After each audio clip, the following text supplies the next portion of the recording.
Адегенде түндөлөрү тоңуп калуучу, мени мектепке чейин дадил көтөрүп баруучу катууга ээреген. Кийин кеч күздөн бери биздин бакта жашап жүрүшкөн таандар учуп кетишкен. Тал боткоктоп, өрүктөр гүлдөгөн. Айылдагы иттер өткөн жылдан калган кыш ичи кар астында жатып көктөп кеткен дәнектерди карс-курс чагышып, керели кечке өрүктөрдүн астында шимшип жүрүшчү. Тооктор күнөстүү дубалдардан чымын тутуп жешип, же алыскы аңыздарга оттоп кетишчү. Анан ошол жаздын дагы бир белгиси катары дагы эле биздин үйдүн үстүнөн каркыра турналардын өткөнүн билем. Мырзагапаров газалаң кемесинде айыл жергесине жаздын келишин не бир ажайып сүрөттөп койгон. Чебер сүрөтчү ошол окуя тим эле көз алдыңда болуп жаткандай таасирге чулгап, ынандырат. Албетте, бүгүнкү көрсөтүү Мырзакапаров тууралуу эмес, пейзаждык сүрөттөөнү пайдаланып жазган акын тууралуу болмокчу.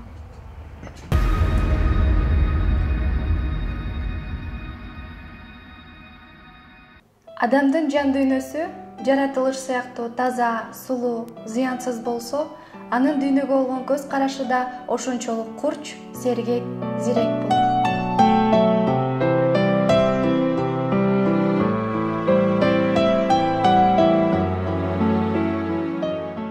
Көз алдыңа элестүү сүрөт тарткан пейзаждык сүрөттөөнүн чебери, жаңы муундун, жаңы толкундун өкүлү Алтынбек Исмаилов.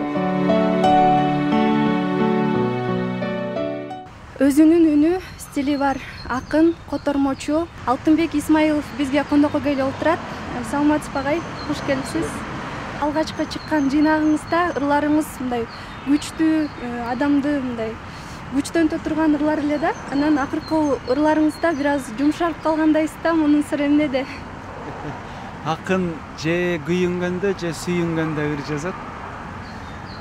Өзүңүз жакшы баамдагандай, мындан 20 жыл мурда жазылган ырларды талдай турган болсоңуз, карай турган болсоңуз, ал жерде калктын көйгөйү, ар кандай маселелери, күйүтү, арманы көбүрөөк ырга салынган.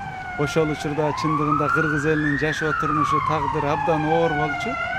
Кудай жалгап, мына 20 жылдан бери кыйла байып, ирденип, кыргыз элинин жашоо турмушу оңолуп калды. Андан кийин мен көйгөйдө эмес, алардын ийгиликтерин, жетишкен жактарын, анан көбүнчө пейзаждык лирика жазсам да ошого ооп кетти чындыгында. Алтынбек Исмаиловдун сөз менен тарткан сүрөттөрү көз алдыңа тасмадай тартылып, эстетикалык рахат тартуулоочу күчкө ээ. Тигине биздин үйдүн алмалары тамчылап бирден жерге түшүп жатат. Музоонун оозунда шым аңданары, магдырап сүткө тойгон күчүк жатат. Чаңытып көчөнүн боз топурагын, чуркаса куюн тынбай оюнгарак. Шамалдын кулагына доошу калың, шыбырап ыр окууда момундарак. Тутанып таш очоктун отумуна, тууралган эт чыңырат майга түшкөн, ак талдар бийлейт дайра шоокумуна, акшайы көйнөгүнө сайма түшкөн. Өптүрбөй агат булак мөлтүрөңүн, өрт чалган кызгалдактын баласына, таңыркап карайт гүлдөр өз сүрөтүн, тартылган көпөлөктүн канатына. Чурулдап бакка конгон таранчылар, чокуса чоктой күйгөн мөмөлөрүн, жабыла жалбырактар адам сымал, жар салат табигаттын төрөгөнүн. Чөп баскан адырдагы жолго жатып, чегиртке кыяк тартса ал арада, чүкөдөй чал келатат ойго батып, чаалыккан жалгыз аттуу арабада. Кудуңдап жаш баладай айыл улам, кунт коюп угат түрдүү дабыштарды, желаргы өзөн жака кайып улам, жүгүрөт шуудуратып камыштарды. Атегил суу тегирмен талкан тартып, айланат мезгил менен жылдагыдай, кайыңдын көлөкөсүн тартаңдатып, күн болсо батып барат мурдагыдай. Алтынбек Исмаилов биринчи кезекте бул көркөм мындай бир көркөмдүктүн акыны десек болот. Анын чыныгы акындык көрүүсү бар. Мисалы үчүн ырларында мен мисал келтирейин деп атам. Чакаларга суу тоңот эмес, чакалардын карегине суу тоңот. Көздөрүндөн ысык күн өпчү эмес, көздөрүндөн эрди ысык күн өпчү. Убакытта салтанат эмес, убакыттын жүрөгүндө салтанат. Кадимкидей мындай бир жай турмушту бир көркөм бир полотного айландыра турган мүмкүнчүлүктөрү бар. Же болбосо тутанып таш очоктун доошумуна тууралган эт чыңырат майга түшкөн. Көрчү, эт чыңырат деген эпитет кандай бир ыктуу көркөм колдонулган. Акын кичинекейинен сезимтал, зээндүү болгондуктан сөзгө маани берип чоңоет. Таятамдын дат баспаган сөздөрүн терезеден кирген күн да тыңдачы, курсагына кызмат кылып өзгөнүн кара чайнек кемегеде ырдачы деген ырсаттарым бар.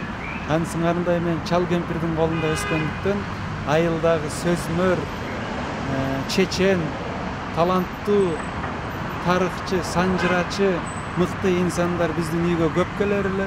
Ошолордун сөзүн кан жаныма, ар бир клеткама сиңирип чоңойгондуктан, экинчиден таятам менен таянем да ушунчалык таланттуу, шыктуу, сөз баккан, сөздү куюлуштуруп сүйлөгөн инсандар болгондуктан, ошолордун таасири. Андан сырткары мен кат тааныгандан баштап эле айылдагы, мектептеги, китепканадагы жана айыл өкмөтүнүн китепканасындагы китептерди бир нече сыйра кайталап баштан аяк баш көтөрбөй окуп, шаарга келип дагы бүгүнкү күнгө чейин күн сайын колума китеп түшүрбөй окугандыктан сөзгө өтө маани берем. Каарманыбыз адабиятчы, сынчы, котормочу Салижан Жигитовду устатым деп эсептейт. Устаттын кеп кеңешин тирек кылып, ыр жазууну чоң жоопкерчилик деп билет. Мен биринчи курста окуп жүргөндө эле котормого баш бактым. Салижан Жигитов менин устатым болчу. Дипломдук ишиме жетекчилик кылган. Ошол кишиге биринчи жолу барып, которма менен алектенип атам, текшерип бериңиз, жол көрсөтүңүз, багыт бериңиз, мени ыйлеңиз, бышырыңыз деп кайрылгандан кийин, ал киши дагы өтө чебер, профессионал дасыккан котормочу акын болгондуктан, менин алгачкы котормолорумду текшерип, ыйлеп, майда көздү электен өткөрүп, анан өзүнүн кеп кеңешин айткан. Ошондон баштап ушул күнгө чейин тынымсыз котормочулук менен шугулданып келатам. Иероним Стридонский котормодо автордун сөзүн которбойм, анын айтайын деген оюн котором деген экен. Чындыгында котормо түйшүктүү, ары татаал процесс.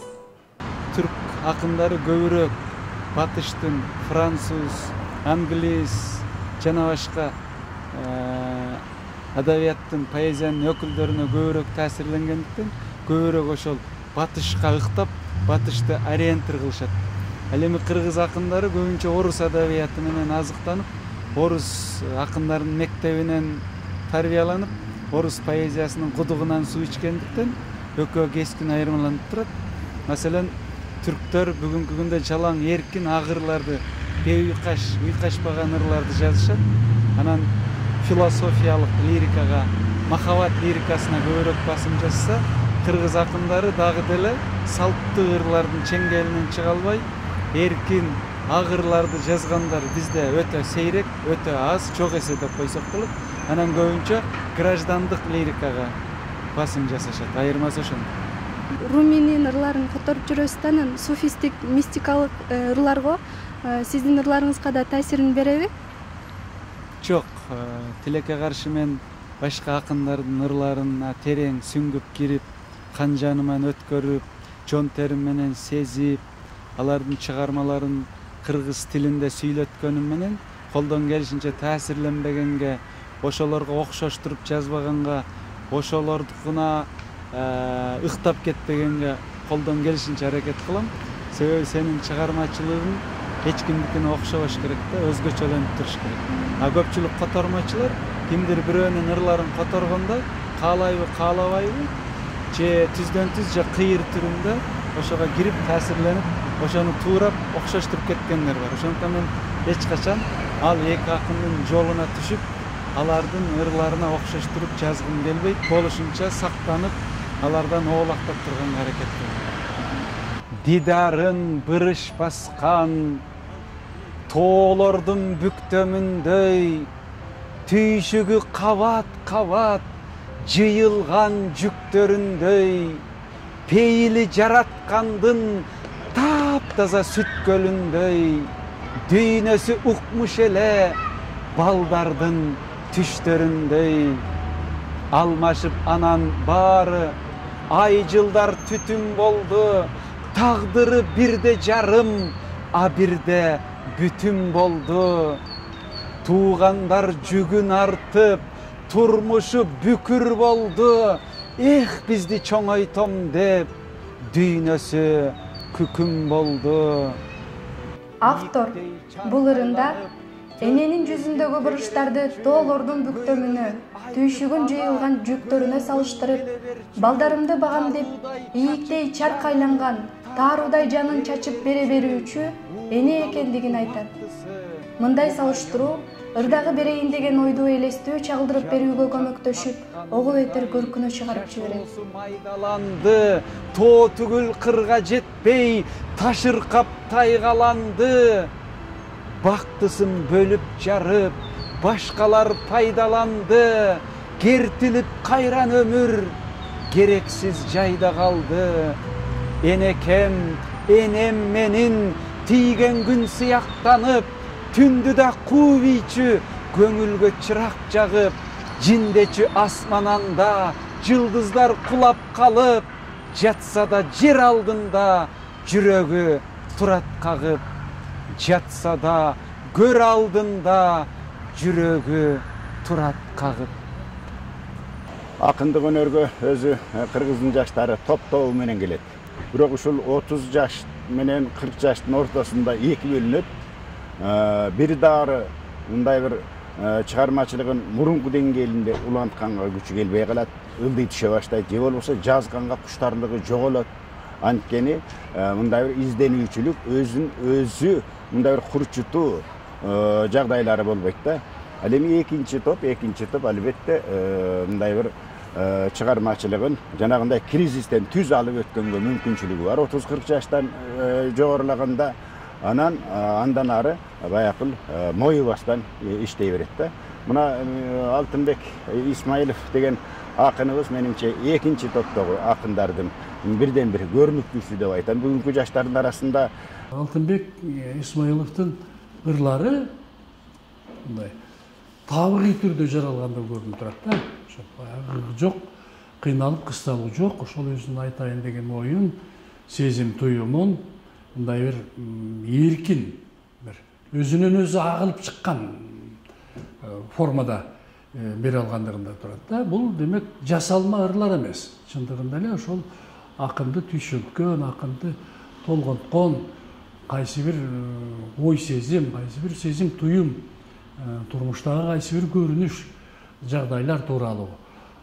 Бирок ошонун баардыгын өзүнүн баягы жан дүйнөсүнөн өткөрүп, иргеп, ылгап дегендей жакшынакай формада берилгендигин күбөлөп турат да. Көрсө биз улам мезгил өткөн сайын ааламдашуу, дүйнөлөшүү деген нерсе ажыдаардай оп тартып бизди соруп бараткандыктан көбүнчө жаратылыштан, табияттан, айылдан, өзүбүздүн өзөгүбүздөн, тамырыбыздан, түп нускабыздан алыстап, технологиянын, интернеттин, шаардагы төрт дубалдын ичине камалып, ошого кул болуп, ошого көз каранды болуп, жан дүйнөбүз, көкүрөгүбүз, жүрөгүбүз бетонго, темир торго айланып, өзүбүз болсо роботтошуп баратырбыз да. Ошондуктан мен байкап көрсөм, бизди тазалаган, бизди аруулаган, бизди эс алдырган, бизди деген жогорку деңгээлдерге алып чыккан, чыгармачылыгыбызга эргүү берген, шык берген, илхам берген бул жаратылыш, табият, кооздук экен. Мен муну эми сезе баштадым дагы, колдон келишинче бош убакыт тапсам эле дароо жанагы көп кабаттуу үйгө, батирге камалбастан дароо жаратылышка, токойго, сууга, тоого, таштарга чыйып атам. Мына ошол нерсе мага абдан жардамын тийгизип атат. Пейзаждык лирикаларды жазышыма өтө чоң өбөлү болуп атат. Азыркы коомдун абалы сөзсүз түрдө акындардын ырларында айтылып, жазуучулардын чыгармаларына камтылып жатканы шексиз.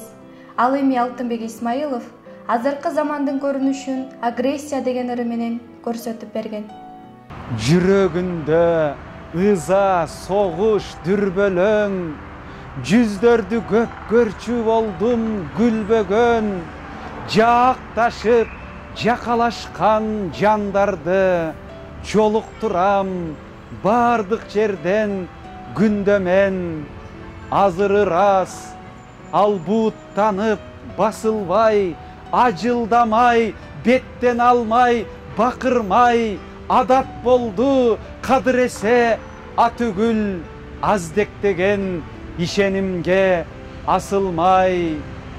Союл кезеп ызырынса тентектер, сүйүү издеп дүйнө кезет элпек жел, арбы парат отоо чөптөй ан сайын, аял затка кол көтөргөн эркектер. Өрт чыгарып агрессиянын учкуну, өлкөлөрдү каптайт улам ыш күлү. Шоола чачкан карегине балдардын, шилтенетех аталардын мыштымы.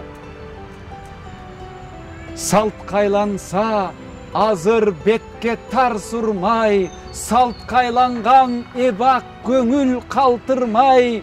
Кырды бычак телерадио гезиттер, кызыл кыргын интернетте ал тургай. Бири-биринин короосуна ташаткан, бирин-бири былчылдатып ашаткан, жарандардын жаңжалынан түн ыйлап жада калса мурду канап атат таң.